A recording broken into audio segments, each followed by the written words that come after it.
Hi, welcome you to our channel. In today's video, we'll be talking about on a very serious topic, so please watch till the end. Okay, today morning I was browsing through the news and a news headline grabbed all my attention, which says, huge ocean eddies, swirling currents up to 60 miles wide are becoming more energetic worldwide, and it could have important effects on the climate change. Actually, what happened is that the amount of energy of the current has increased in the last 3 decades, and these have led to the various conditioning which can lead to severe climate change.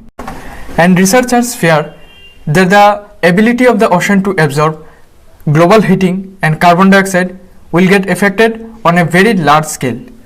At this point, some of you might not know the meanings of eddies and current, which I am talking about. So eddies in this context talks about a circular movement of water and wind, etc. And current in this context refers to a continuous flowing of movement of water and air with a very high speed. If we analyze the reports from the last few years, it shows that the ocean has absorbed 90% of the global heating since the 1970s and also pulled about 40% of the carbon dioxide emitted in the atmosphere. This report has been submitted by the news channel Guardian.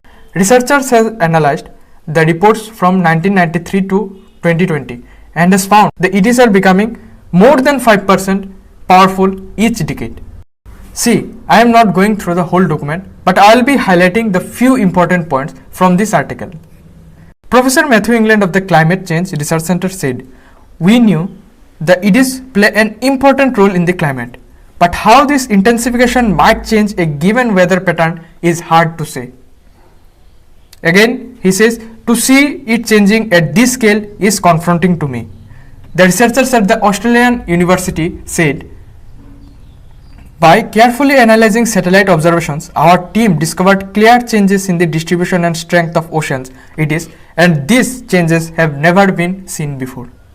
At such changes of this magnitude, observed from eddies could impact the rate at which the ocean draws heat and carbon dioxide from the Earth's atmosphere. The impact of these eddies is therefore either not resolved in the climate projections or it is severely underestimated. This is particularly concerning in light of our discovery eddies and are becoming more and more energetic. Our research emphasizes how crucial it is to incorporate ocean eddies into future climate projections. If we don't, we could be overlooking a critical detail. It is a very important article, and this issue published here is very critical. This can cause an overall increase in the Earth's temperature. Really, we are heading to a future which is very concerning. And you may ask, why I am so concerned about this topic? The rate at which the glaciers melt. If this rate of melting increases anyhow, then the lots of microbes and viruses which are still freezed under the glaciers will come in contact with us. And this may lead to more adverse situations like the pandemic, which is caused by the coronavirus. I hope you will like our today's video. If so, please subscribe the channel and share with your friends and family members. And please try to take few measures on your personal level to reduce the amount of pollution we do to the earth on a daily basis. Thank you.